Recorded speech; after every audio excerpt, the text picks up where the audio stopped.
Silicon Valley, the heart of the tech venture capitalist scene, was shaken to its core with more than a dozen women coming out accusing male investors of sexually harassing them. The allegations go from one woman receiving unwanted suggestive text messages late in the night, another being pushed to a corner for a kiss, and one being invited to a hotel room.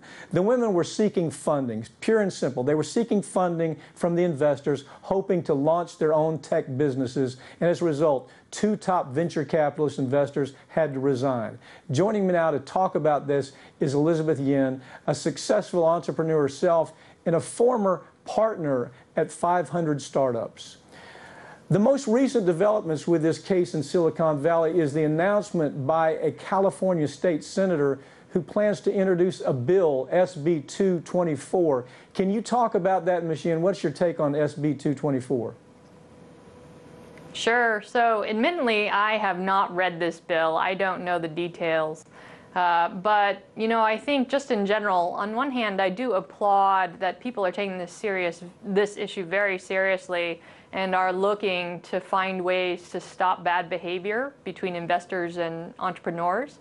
But on the other hand, I think legislation in itself is going to be very tricky to actually change this behavior. I mean, I think at the heart of it, when all of this happens, often late at night after parties, you know, I don't think any investor is thinking, oh gosh, you know, what are the legal consequences of my actions? Already, I believe it's illegal to sexually assault someone. Well, it is. I mean, if you're thinking about it, here you are. You're an entrepreneur. You're saying, I have a great business here. You can invest in this business. You're going to do well by the business. But the first thing that comes to their mind is, how do they sexually harass you? I mean, this isn't new, is it? I mean, this is something that apparently is part of the program and has been part of the program in the Silicon Valley for quite a while. Did I get that right, or what's your take on it? That's right. Yeah, this is not new behavior. And, you know, I think there are a few nuances here. So I think, one, this isn't happening in pitch meetings. I think interactions between investors and founders happen over a period of time. Like, nobody is getting sexually assaulted in a conference room.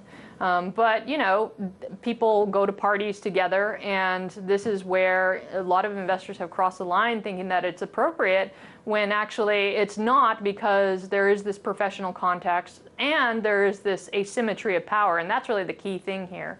And so that's why I feel like legislation is tough, because, you know, very often when these things happen, and this is not excusing the bad behavior, investors are not thinking logically necessarily about, oh gosh, could I, you know, go to jail for this or whatnot.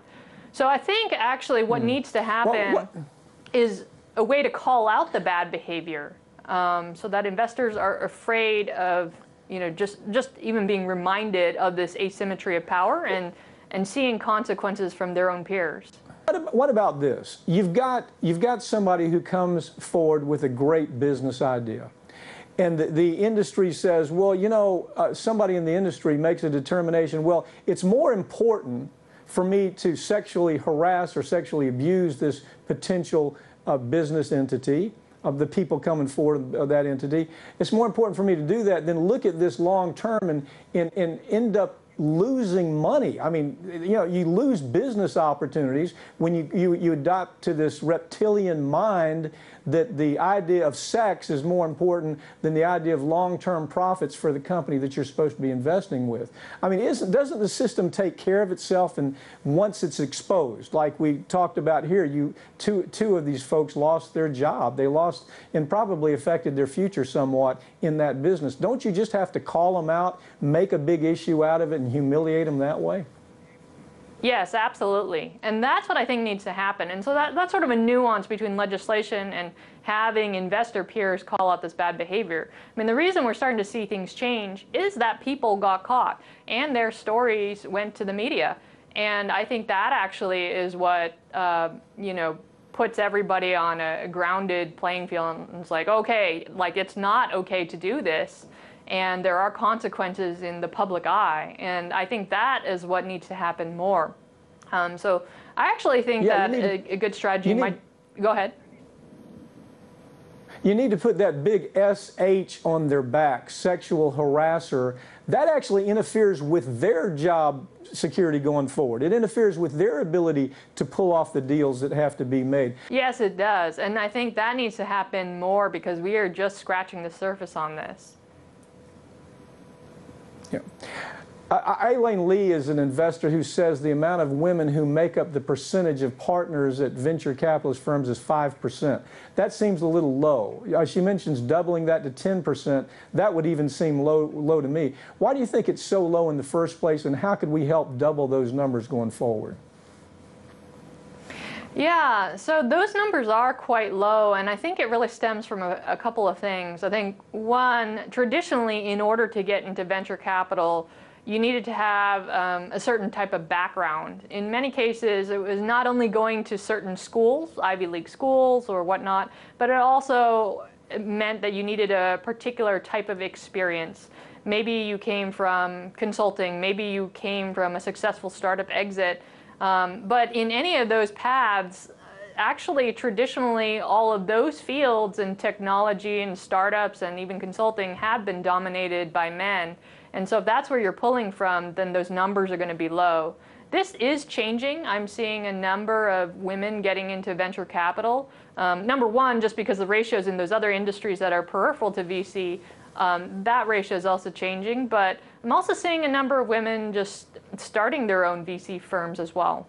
Yeah, I'd like to say we don't see it in the practice of law, but we do. It's actually deplorable. The glass ceiling that exists for female trial lawyers in the practice of law is exactly the challenge that you sound like you face. What were your personal challenges? We got about 30 seconds. What were the personal challenges that you've been confronted with that you would want to talk about and give us an idea of what you're going to do about it? Got about 30 seconds. Yeah, I mean, when I was raising money for my own startup, I had an investor tell me, I don't want to say the wrong thing and call you a meek Asian woman, but I question how you'll lead a team of 100 people. And this type of attitude is prevalent, but I think you just have to kind of push through and find your supporters. Well, I think it all begins with somebody like you who's willing to talk about it, willing to humiliate the other side. I hate to say it, but you know what? I deal with corporations toe-to-toe every single day, and the only thing they understand are two things. Take their money away from them and humiliate them in the process. So hopefully that's what you'll do going forward. Thanks for joining me.